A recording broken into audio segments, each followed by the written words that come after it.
across the greatest nations of what men call the Old World, the Empire of Man, Bretonia, Kislev, Estalia, and Tilia, wander adventurers uncounted. They gather in isolated roadhouses or seedy urban taverns, and by the crackle of a fire, through the clinking of ale mugs, share tales of their exploits. Reichland River boatmen tell of the strange sights and perils of the waterways, which often pass through a wild country untouched by civilization. Nuln rat-catchers trade rumors over the strange chittering sounds heard in the deepest levels of the sewers, and the race of creatures supposedly responsible. Magraton Deerstros boast of their duels against assassins and pit fighters, while Bostonian Grail pilgrims flaunt the worn buttons and tattered banners retrieved from some fallen knight. The most accomplished among this motley sort might even describe to a captivated audience their journey into the forgotten halls of Karak Eight Peaks, or the corrupted lands beyond Troll Country. Some of them may even be telling the truth. Yet every now and then, a story will be told of a great journey across the blasted wastes that cover the Dark Lands and the ogre-infested mountains of Morn. Of audacious caravans weaving their way through the steppes of Hobgobbler Khan, or the drifting smoke of Tsar Nagrand. These dangers and many more besides are all braved for but a taste of the riches and wonders that lie in the distant east. Far beyond the reach of the old world, past the edge of any reputable map, is said to be a vast empire of jade cities and floating temples. An ancient land where mystics probe the movement of the heavens, and scholars inscribe every word uttered by their divine emperor. People from another world live here, a brotherhood of monks that can kill with a touch of the hand. Tribes of strange monkey warriors that dwell in the highest mountains. Immortal eunuch sorcerers that drink the souls of men. But above all, serpentine dragons on whose image the kingdom is founded. Such stories are enough to ensure that though only one caravan in 10 returns, and fewer still will ever reach the borders of the Kingdom of the Dragon, there is never a lack of volunteers. And while these tales might be dismissed as fanciful, the truth is that any adventurer who catches but a glimpse of the rich and distant Orient will not speak of half of what they've seen, for they know they will not be believed if they were to tell of what truly lies in Grand Cathay. The most enduring myth concerning this mysterious, distant nation is that its lands are ruled across successive dynasties by Eastern despots, the most powerful of which commands the title of Dragon Emperor. Like most rumors of Grand Cathay that reach the scholars of the Old World, this is a distortion of the truth. In reality, Cathay is an empire in every sense of the word, one whose government is structured around a hereditary monarchy. But where most other human nations are ruled by one selected from among their own number, typically by the virtue of divine right, Cathay's emperor and highest nobility are not human at all. Dragons are well known to be an especially diverse race that display enormous variations in their appearance and abilities. Even amongst their brethren, however, Cathayan dragons are entirely unique. They are serpentine and wingless, and most extraordinarily, are capable of assuming human form. There is but one dynasty in Grand Cathay, and the emperor that rules today is the same one who founded the nation in the distant past. Zhen Yang, the Dragon Emperor, and his consort Kuai Yin, the Moon Empress, may be the oldest beings in the known world, immortal dragons which predate many of the gods and the Old Ones themselves. How and why these immensely powerful beings have chosen to rule over a human nation is likely beyond mortal comprehension, but they have guided and molded Cathay as benevolent rulers for all its history. In recent times, however, the attention of the Emperor and Empress have been consumed by other matters, and the administration of Grand Cathay has been left to their offspring. Grand Cathay is divided into numerous provinces, territorial and administrative divisions typically centered around major cities, market towns, coastal ports, or prominent geographic features. Individual provinces possess very limited autonomy and are instead grouped together into 5 larger regions. Each of these regions is ruled by one of the Dragon Emperor's children, who act as regional lords. While no formal hierarchy exists among these dragon siblings, rule of the northern provinces is generally seen as the most prestigious. This honor has been granted to Miao Ying, the Storm Dragon, an eldest child of the imperial family. The northern provinces are neither particularly wealthy or fertile, beset by water scarcity and long, harsh winters. Instead, it is the Great Bastion that grants the region immense strategic importance. A huge and ancient fortification constructed under the oversight of the Dragon Emperor himself, the Great Bastion forms the outer perimeter of Cathay's northern border. It is an indispensable defense, without which the hordes of the Hobgoblin Carnates, northern marauders, and even the forces of chaos would be able to ravage the heart of the nation. Dozens of enormous fortresses and gates span the breadth of the bastion, all supplied from the enormous forges and workshops of Nangal, the regional capital of the northern provinces. Yuan Bo, the Jade Dragon, is the lord of the central provinces and the administrator of the realm. This region is the heartland of Grand Cathay, and its provinces are crisscrossed by broad rivers, which in turn provide exceptionally fertile farmland. Cathay is said to be a nation of farmers, and Cathayan expertise in agriculture was developed here. Ingenious crop rotations, sophisticated water-raising devices, together with the rationality and industry of the Cathayan peasant farmer, has helped sustain and grow the largest human population in the known world.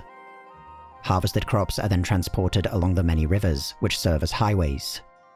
The trading hub of Shangwu sits at the confluence of many such rivers, and is the capital and largest city within the central provinces. The eastern provinces are ruled by Yin, the Sea Dragon, and the Admiral of the Grand Dragon Fleet. It is a coastal region bounded by the Far Sea, which serves as the easternmost extent of Grand Cathay as a whole. Its provinces are the wealthiest in the empire due to the vast amount of trade that flows downriver into its many cities and ports. The contents of a single boat laden with exotic goods can be sold in the old world for a price that will fund the entire expedition to the east, and make all those involved exceedingly wealthy in their own distant kingdoms.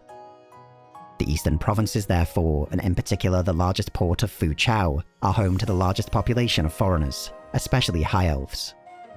The benefits of foreign trade have made both Yin and the provinces he rules unusually cosmopolitan and expansionist. The southern provinces of Cathay remain a wilderness of deep forests and mountain foothills. While famous for its many temples and dedicated monks, historically it has been economically depressed and considered a backwater region. This is in part due to the frequency of foreign invasions that have attempted to cross over the mountains of heaven, an imposing mountain range that forms the empire's southern border. Both Grand Cathay and the neighbouring kingdoms of Ind have laid claim to the range, but the true power in the mountains is the mysterious Monkey King. Li Dao, the Fire Dragon and Master of the Burning Winds, rules the southern provinces. His position is sometimes seen as thankless within the greater empire, forced to defend this frontier from the Tiger Warriors of Ind and the Nagas of Koresh, without any of the glory and honour afforded to his northern siblings. The western provinces are another frontier region, marked by the corruption of a vast, arid warpstone desert. The mutations this substance of chaos inflicts on mortal beings has made the settlement of much of the region impossible, save for a few desert clans. Despite this, bustling trade hubs exist in the western provinces, the largest of which is Shangyang. It is from here that the perilous Ivory Road extends all the way to the Old World, bringing the foreign wealth of the West into Grand Cathay. The city has also become a refuge for unsanctioned sorcerers, thanks to the leniency of the ruler of the West provinces, Xiao Ming, the Iron Dragon, and himself a powerful alchemist. Under his oversight, powerful sorceress cabals have gained immense influence in the western provinces, undertaking dangerous expeditions into the Warpstone Desert. Few return, but those that do are laden with strange ores and minerals, through which magical weapons are forged. Located within the northern provinces is a special autonomous region, which contains the nation's capital of Weijin. This is the seat of power of the Dragon Emperor and Moon Empress, and neither has left the city in some time. The capital houses many wonders: the Paradise Gardens, the Temple of the Two Moons, and the River of Souls, said to allow passage to the underworld.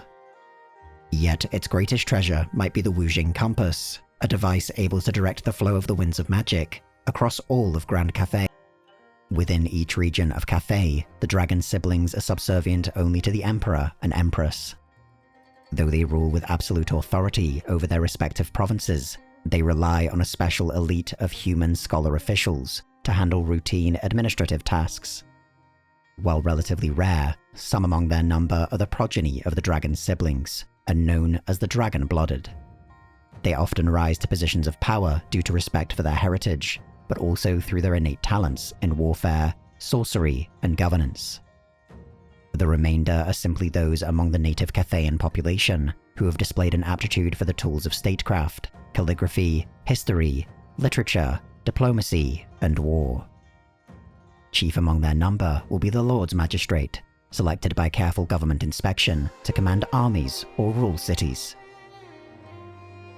Most of the dragon siblings rule over their mortal subjects from a distance, rarely interacting with any outside their closest confidants. This detached relationship has the potential to foster a reverence or even religion amongst the Cathayans towards their immortal lords. Both the Dragon Emperor and Moon Empress, however, and by extension their offspring, possess a natural animosity towards the gods, and disdain being counted among them. The dragons are revered as great leaders, worthy of obedience and adoration, but their worship is strongly discouraged. Instead, spirituality within Grand Cathay is not reliant on a pantheon of gods, but centered on a unique philosophical concept known as yin and yang. At its core, this is an interpretation of the winds of magic, but one that describes how seemingly opposite or opposing forces may actually be complementary, interconnected, and interdependent within the natural world. Within Cathayan cosmology, everything within the physical universe is organized into cycles of yin and yang. The Emperor and Empress, human beings, the works and structures they create, even natural dualities such as light and dark, fire and water, expanding and contracting, are all thought of as physical manifestations of yin and yang. The actions of both individuals and the nation as a whole are seen as expressions of this duality, and keeping both yin and yang in harmony is Cathay's most overriding spiritual endeavor. This concept of harmony is the driving force behind Cathayan spirituality, the method through which all might find their natural place and achieve the betterment of themselves and the land. The perfection of harmony across Grand Cathay is often as much the work of its armies as it is its scholars or monks. Many neighboring races and rival nations are destructive by nature, while the ever-looming ruinous powers of chaos are entirely antithetical to the concept of harmony itself. The core of Grand Cathay's armies are the Jade Warriors, professional soldiers which form its standing army. They are expertly trained in the use of swords, shields, halberds, and when on horseback, lances. Those showing a predilection towards marksmanship are organized into crossbow units, the favored ranged weapon within Cathayan armies. The expense of maintaining such regiments is beyond that of all but the largest cities, and few will ever be found in smaller towns or provinces. In poorer areas or during times of elevated urgency, the Jade Warriors will be supplemented or be absent entirely in favor of peasant conscripts. Though many farmers, hunters, or miners might train with spears or bows as a pastime, or even be expert riders, it is usually their sheer numbers that are the deciding factor in battle. In the most critical situations, regiments of the Celestial Dragon Guard, the Legion of the Emperor himself, might be dispatched to join local armies. These elite soldiers are of deep symbolic importance to the morale of an army, for they represent a direct connection to the Dragon Emperor. Gunpowder is also highly associated with Cathayan armies, and it was Imperial alchemists who likely first developed the substance for human use.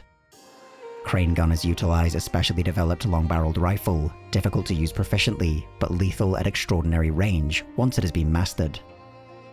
Artillery pieces are also regularly in use, with both conventional cannons as well as exotic fire carts that are capable of launching dozens of explosive, rocket-powered arrows. An army of Grand Cathay's ancient protectors, known as the Terracotta Sentinels, are also scattered across its many provinces. Tales of their creation vary wildly, but all were said to have been blessed by the Emperor and used to shatter the power of chaos during the Empire's earliest years. Today, they stand resolute over paddy fields or are half submerged within rivers. They might guard lonely roadways or even act as stanchions in the Great Bastion itself. But no matter how inert they may appear, Each will burn with a glowing light and move with terrible purpose if summoned to a nearby threat. Perhaps the most unusual element of the Celestial Army, however, is the Sky Fleet. Through the use of carefully controlled fires, enormous balloons can be made to levitate in the air, beneath which are suspended various kinds of platforms and weaponry. Sky lanterns are the most common and serve a dual role on the battlefield. They are often crewed by signalmen, magistrates, or other commanders, so they might direct the troops below using a complex system of fans, flags, and smoke. Others serve as vantage points for crane gunners, firing from a special armored carriage. Larger variants are known as sky junks and in many ways resemble the maritime warships of the Dragon Fleet. They can be made to hold rocket arrows, bombs, or other forms of artillery. The Sky Fleet is a powerful asset, but ultimately slow-moving and largely reactive. The military doctrine of Grand Cathay is based on its immense manpower. While it possesses many formidable weapons, their limited supply across its frontier means that the defense of the Empire will often fall upon the use of mass conscript armies. While unquestionably wise and beneficent leaders, the immortal Dragon Emperor and his children place little value on individual short-lived human lives when compared to the greater welfare of the state. Even so, Cathayan armies are usually defensive, preferring to maintain the effectiveness of the Great Bastion and other borders, rather than pursuing wars of conquest or even preemptive strikes. In the face of evolving threats, however, this prevailing dogma is increasingly questioned by both mortal commanders and the dragons themselves.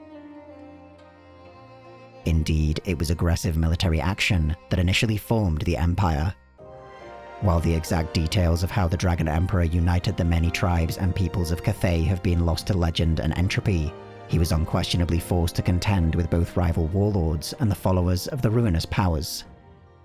The razing of the Great Bastion is generally seen to herald the true founding of the nation, though it took nearly a century to complete, and few who witnessed the first brick laid lived long enough to see it completed. Generally isolationist, with but a scattered few motivated excursions into the outside world, the history of Cathay is largely driven by the state of the Great Bastion, or by foreign invasions across other frontiers.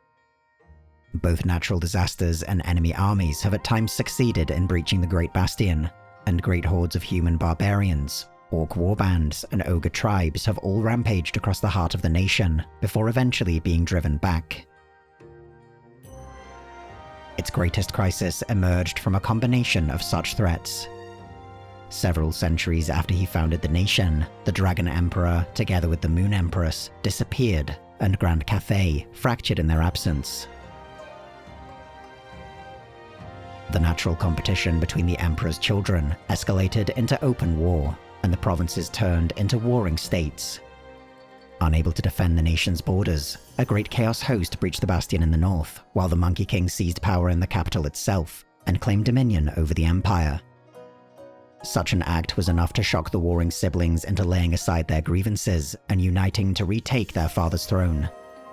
At the critical moment in this campaign, the Emperor and Empress returned, and the Monkey King was driven back to the mountains of heaven. Representatives from the elven Phoenix King of distant Ulthuan were the first foreigners to open trade with Cathay, though the process was long and sometimes costly. As rumors of the Empire's wealth spread, its coasts were beset by Drukai corsairs, with thousands of Cathayan citizens taken aboard their black arks as slaves. Such incidents only furthered the Empire's distrust of outsiders, and future expeditions would receive notably cooler receptions. The famous Tilian explorer Marco Polo is widely credited with giving the human nations of the Old World their first descriptions of the Eastern world. Though he may not have been the first human to travel to Cathay and return, his recordings greatly elucidated the mysterious culture and inner workings of Cathay in a way that have never before been accomplished. Centuries later, Tilian merchants Rico and Robbio made the journey through what would become the Ivory Road, and may have been the first men of the West to be received in the court of the Emperor, or more likely, one of his children. While contact between the Western and Eastern worlds is still sporadic, and the paths between them beset by many perils, both the Empire of Sigmar Heldenhammer and the Empire of the Celestial Dragon possess a growing awareness of one another's presence. Though they differ in many aspects, each recognizes the value of the other in the Great War against chaos, and works with renewed determination to forge a lasting route that might connect them. For within Grand Cathay, even the most ardent isolationist has begun to recognize that the northern horizon is growing darker. The ruinous powers are amassing outside the Great Bastion, inciting despair and rebellion within. Whatever machinations have seized the attention of the Dragon Emperor, they have yet to come to fruition, and who can say if they are for good or ill? To a being as ancient as the Emperor, is the looming triumph of the ruinous powers the greatest crisis, or perhaps the greatest opportunity, one that rides a dangerous wind.